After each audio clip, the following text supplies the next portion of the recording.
Sabahlıkta yakışmaz mı güzele, anam güzel.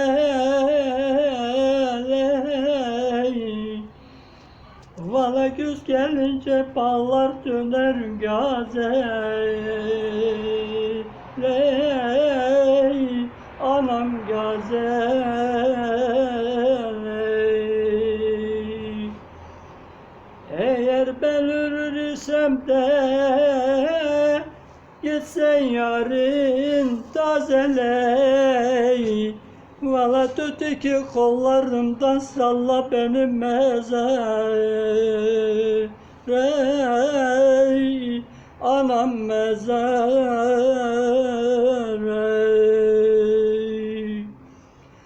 Sarı saçlarında kollarıma bağ olsun, anam bağ olsun. Valla senin o sözlerinde içerimde dert olsun, anam dert olsun. Eğer ben ölürsem de benim de seven dostlar sağ olsun,